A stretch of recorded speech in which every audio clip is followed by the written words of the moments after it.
Agad namang bumuelta ang palasyo sa mga akusasyon ni Zaldico. Narito ang agenda report ni Ivy Reyes live mula sa Malacanang. Ivy, ano ang naging sagot ng administrasyon? Pinky, bumuelta na ang Malacanang sa mga paratang ni resigned ako Bicol Party List Representative Zaldico at sinabing tilang may gumawa ng script ng dating mambabatas. Bukod sa marami raw inconsistencies ang pahayag Dico, nagtututuro na raw umano ang dating congressman dahil lumiliit na ang mundo nito. These wild accusations are completely without basis in fact. All the charges leveled against the president are pure hearsay. Nagsalita na rin ang Department of Budget and Management matapos pangalanan ni Ko si DBM Secretary Amenah Pangandaman bilang isa sa mga kausap niya sa pag-i-insert ng umano'y 100 billion pesos na infrastructure projects sa 2025 national budget. Ipinaliwanag naman ni Pangandaman kung paano ginagawa ang national budget at kung bakit mali umano ang pahayag ni Ko. Ayon din sa konstitusyon, pagkatapos natin masubmit po ang budget sa Kongreso, magkakaroon po tayo ng briefings, di po ba? So ginawa din po yan ng executive para ma-explica po kung ano ang laman ng President's budget at ng National Expenditure Program. Pagkatapos po nun, magde-deliberate na po sila. Wala na pong role ang Office of the President, ang executive sa BICAM. Sa harap ng mga nakatakdang rally sa mga susunod na araw, hindi naman daw binabaliwala ng Pangulo ang mga sinabi ni Ko. Pero kumpiyansa ang Malacanang na mas magagalit ang mga tao kay Zaldico dahil puro kasinungalingan umano ito. Ang pagkakadawit naman ni Ko ay bunga raw ng mga ebidensyang nagtuturo sa kanya bilang may malaking papel sa anomalyang ito.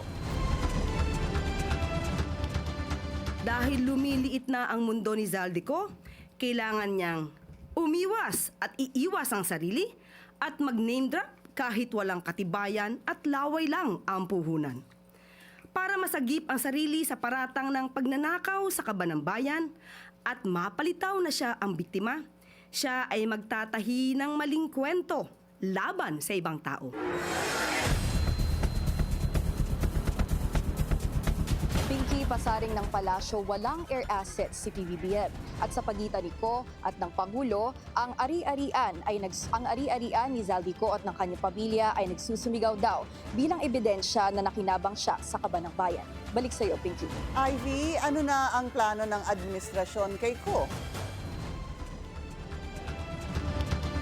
Pinky, ang hamon ng Malacanang kay Zaldico ay umuwi dito sa Pilipinas at ulitin ang kanyang salaysay under oath para patunayan ang anilay baseless at walang katuturan na pahayag ni Zaldico. Pinky. Paano yun? Willing ba ang palasyo na bigyan ng seguridad si Ko? How does that work out?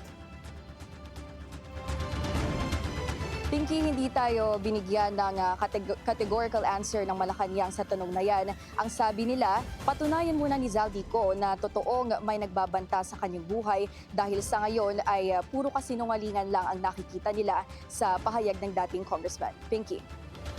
Ivy, meron bang nabanggit na pangalan ang Malacanang sa kung sino yung sinasabi nila na yung posibleng nasa likod ng pagkanta ni Ko? Natanong yan kanina sa biglaang press briefing ng Malacanang at ang sabi ni Undersecretary Claire Castro nang matanong siya kung sa tingin niya ay ang Duterte camp ba ang nasa likod ng pahayag ni Ko, kung yun daw ang tingin ng publiko ay kung yun daw ang tingin ng publiko baka yun nga ang naiisip ng mga tao. Thank you. Okay, maraming salamat sa iyo, Ivy Reyes, nag-uulat ng live mula po dyan sa Malacanang.